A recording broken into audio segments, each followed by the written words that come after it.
2022 के एंड में इंडिया में 5G यूजर्स थे सिर्फ 10 मिलियन। 2023 के एंड में ये हुए 119 मिलियन एंड 2024 के एंड में यूजर्स बढ़ के हो गए 180 मिलियन। और अभी देश की पॉपुलेशन है 1.45 बिलियन, यानी कि 12% कंट्री ही 5G यूज कर रही है। तो अब आप सोचो कि इंडिया में 5G को आए हुए कुछ समय हो गया है और काफी सारे यूजर्स इससे बहुत खुश हैं। लेकिन जो नंबर्स मैंने आपको बताए उसको देख के आपको क्या लगता है, खुश वाले कितने होंगे? बहुत कम। मोस्टली कस्टमर्स 5G से डिसअपॉइंटेड है क्योंकि हमें जो प्रोमिसेस किए गए थे वो पूरे नहीं हुए। क्योंकि इंडिया में 5G को आए हुए 2 साल हो गए हैं और जब ये आ रहा था तो हमें वादे किए गए थे, जैसे कि सबके माथे पे VR और AR हेडसेट होंगे, सेल्फ ड्राइविंग कार्स भी 5G से कनेक्टेड होगी, ये होगा वो होगा। लेकिन रियल लाइफ में आपने देखा होगा कि हमें डाउनलोड स्पीड को छोड़ के 5G से ऐसा कुछ नहीं मिला जो दुनिया बदल दे। तो आखिर ऐसा क्या हुआ जिससे कि 5G बस नाम का रह गया है? तो एक एक करके कारण देखते हैं about what went wrong with 5G। सबसे पहले तो इंडिया में 5G डिप्लॉयमेंट दुनिया के और किसी भी देश से जल्दी हुआ है। जल्दी का मतलब सबसे पहला नहीं है, जल्दी का मतलब है कि हमें इसे करने में सबसे कम टाइम लगा है। एंड सेकेंडली, इंडिया का मोबाइल डेटा बाकी देशों के कंपैरिजन में बहुत ही ज्यादा सस्ता है। लाइक इंडिया टॉप 5 में आता है और अब फ्री अनलिमिटेड होने के बाद तो शायद ये नंबर 1 पे पहुंच गया हो। तो ये सुविधा बहुत सही है। लेकिन अगर हम बाकी देशों से कंपेयर करें तो इंडिया के 5G की हालत कुछ ज्यादा अच्छी है नहीं। क्योंकि देखो, स्पीड टेस्ट वगैरह का तो ठीक है, किसी किसी को 1 Gbps दिखा देता है, लेकिन वो आती नहीं। पहले तो आम जनता का मैं एक कंफ्यूजन दूर करना चाहता हूँ कि आप बोलते हो कि स्पीड टेस्ट में 500 Mbps की स्पीड दिखा रहा है लेकिन डाउनलोड उतने पे नहीं हो रहा। तो टेस्ट में अगर आप देखोगे तो 500 Mbps लिखा होता है विद अ स्मॉल b, यानी कि बिट्स पर सेकंड। और आप जो सोच रहे हो वो होता है Mbps with a capital B,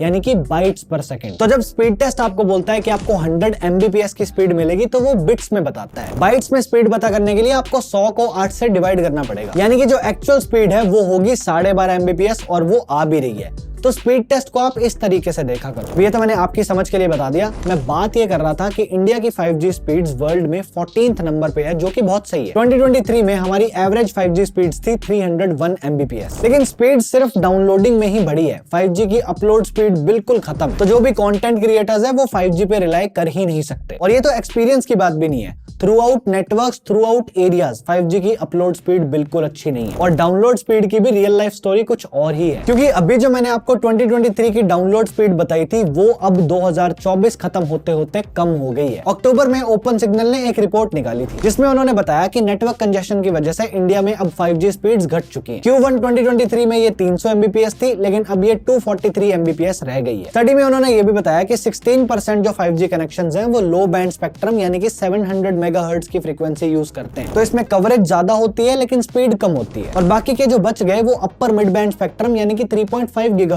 use करते हैं। और क्योंकि बहुत ज्यादा लोग इस स्पेक्ट्रम में आ गए हैं तो ट्रैफिक बढ़ गया, जिसकी वजह से ऑपरेटर्स को मिड बैंड स्पेक्ट्रम में ट्रांजिशन करना पड़ा, यानी कि कम स्पीड और ज्यादा कवरेज। और ये प्रॉब्लम भी इसलिए आई है क्योंकि हमने 5G को बहुत जल्दी डिप्लॉय कर दिया था, जिसके कारण चीजें सही से ऑप्टिमाइज नहीं हो सकी और ये सब हुआ। और ऐसी सिर्फ एक रिपोर्ट नहीं है। अक्टूबर में GSMA ने 39 कंट्रीज पे 5G की टेस्टिंग करी थी on the basis of 5G infrastructure and 5G services. थोड़ा डिटेल में देखें तो इंफ्रास्ट्रक्चर में ऐसी चीजें आती हैं जैसे कि स्पेक्ट्रम अवेलेबिलिटी, 5G के कितने बेस स्टेशंस हैं, स्टैंडअलोन कितना है, लेटेंसी कैसी है और डाउनलोड अपलोड स्पीड्स का क्या स्टेटस है। एंड सर्विसेज साइड में पैरामीटर्स होते हैं कि 5G कितना अफोर्डेबल है, डिवाइसेस कितने अफोर्डेबल हैं, लोग 5G यूज कितना कर रहे हैं, रेवेन्यू ग्रोथ कैसी है। तो इन सारे फैक्टर्स से अगर जज करें तो इंडिया 39th में से 33rd पोजीशन पे आया है। At the same time 5G revenue growth, data affordability और वीडियो क्वालिटी में इंडिया की रैंकिंग बहुत कंपेटिटिव थी। और ये सेम चीज हम डे टू डे लाइफ में एक्सपीरियंस भी तो कर रहे हैं। स्पीड भले ही अच्छी नहीं है लेकिन 4K में वीडियोस देखी जा सकती है और सस्ता तो फिर है ही। और 5G के साथ तो रेंज की भी एक बड़ी दिक्कत है, इसका नेटवर्क उतना स्ट्रॉन्ग नहीं होता क्योंकि ये टेक्नोलॉजी ही ऐसी है। दूसरा,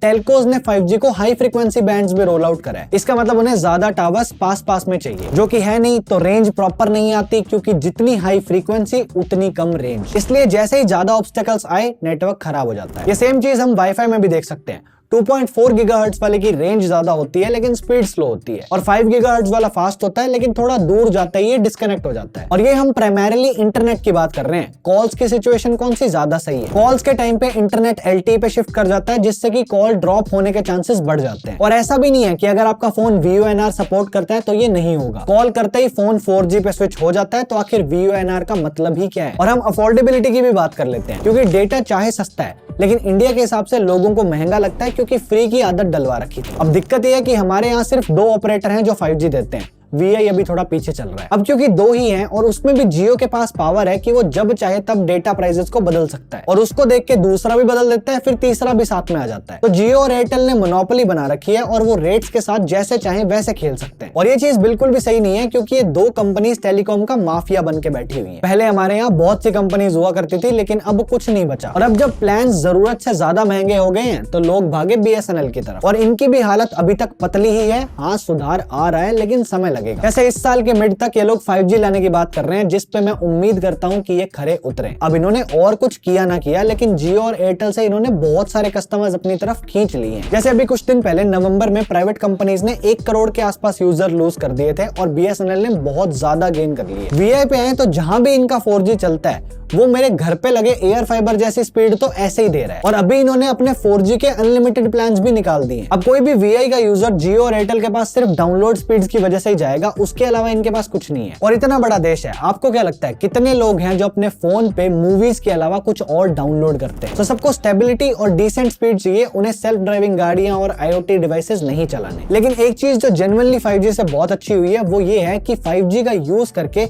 अब उन एरियाज तक भी हाई इंटरनेट पहुंचाया जा सकता है जहां नॉर्मल फाइबर नहीं लग सकता और इसे हम एयर फाइबर कहते हैं। ऑल्दो इसमें सबका एक्सपीरियंस बहुत ज्यादा वेरी करता है। जैसे मेरे पास अपलोड स्पीड आती ही नहीं, डाउनलोड ठीक ठाक आ जाती है। तो हाँ, ये हाई स्पीड इंटरनेट पहुंचा रहा है लेकिन ये कैसा चलेगा वो बहुत सारे फैक्टर्स पे डिपेंड करता है। और टेलीकॉम वालों के लिए सबसे बड़ी प्रॉब्लम है 5G की मोनेटाइजेशन, क्योंकि अगर आप शुरू में 5G को फ्री में बांटोगे तो बाद में लोग इसके पैसे तभी देंगे जब या तो ये उनकी डिपेंडेंसी बन जाए या ये उनके काम आए। जैसे जब 4G आया था तो वो एक रेवोल्यूशन था, लोगों ने 2G और 3G की तरफ देखना ही छोड़ दिया। लेकिन 5G में ऐसा नहीं हुआ, लोग 4G पे रहना चाहते हैं। और जियो और एयरटेल दोनों के पास 165 मिलियन 5G कस्टमर्स हैं, लेकिन दोनों ने ही अभी तक कोई भी सीरियस मोनेटाइजेशन नहीं देखी है। अब इस चीज का प्रूफ दिखाने के लिए मैं आपको दो टर्म समझाता हूँ। एक है ARPU यानी कि एवरेज रेवेन्यू पर यूजर, जिसका मतलब हुआ कि एक टेलीकॉम कंपनी अपने एक यूजर से ऑन एवरेज कितना पैसा निकाल रही है। और दूसरा है एवरेज डेटा कंजम्पशन पर सब्सक्राइबर, जिसे हम ADCS बोल देते हैं, यानी कि एक सब्सक्राइबर ऑन एवरेज कितना डेटा कंज्यूम कर रहा है। तो 2022 के एंड पे एवरेज वायरलेस ARPU था 141 रुपीज और ADCS था 17 GB। और 2023 के एंड पे ARPU हो गया 152 और ADCS हो गया 19 GB। अब ये बढ़ा तो है लेकिन बहुत ज्यादा नहीं बढ़ा, और जितना ये बढ़ा है उसकी भी श्योरिटी नहीं है कि इसका रीजन 5G ही है या कुछ और है। बाकी परेशान होने की बात नहीं है क्योंकि हम अकेले नहीं है,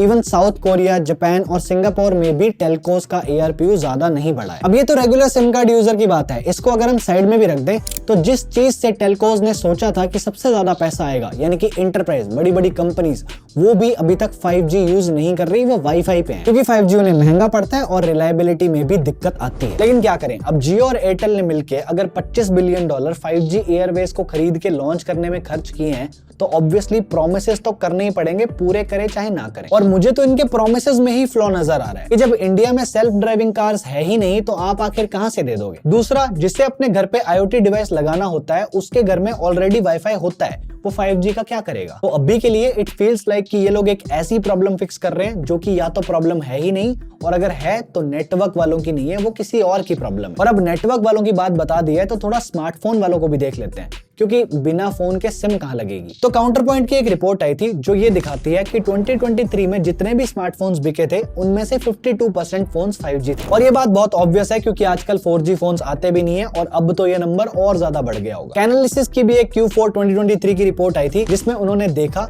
कि 10,000 से 20,000 के बीच में जो फोन्स आते हैं उन्होंने 5G की एक्सेसिबिलिटी में बहुत इंपॉर्टेंट रोल प्ले किया है। लेकिन अगर इस नंबर को और आगे बढ़ाना है तो वो 10,000 से नीचे वाले फोन से ही होगा, क्योंकि यहाँ रॉ इंडिया बसता है जो आज भी 2G कीपैड वाले फोन्स पे हैं या फिर सस्ते 4G फोन्स पे टिके हुए। तो इन्हें स्विच कराने के लिए इस प्राइस रेंज पे जब 5G फोन्स की अवेलेबिलिटी बढ़ेगी तो ये नंबर बढ़ेगा, क्योंकि अब मिडिल क्लास वाले तो स्विच मार चुके हैं। तो अब जो मिडिल से नीचे वाले हैं उनके लिए जब चीजें अवेलेबल होंगी तो हम सिचुएशन को और बेटर कर पाएंगे। और अगर सिचुएशन बेटर करने की बात हो ही रही है तो इसकी सबसे ज्यादा जरूरत स्मार्टफोन कंपनीज को ही है। क्या बेटर करना है, कैसे करना है, वो सब आप यहाँ क्लिक करके देख सकते हो। मेरा आज का हो गया। This is it from my side. Thank you so much for watching. I am Devanshu and I am on leave till the next one.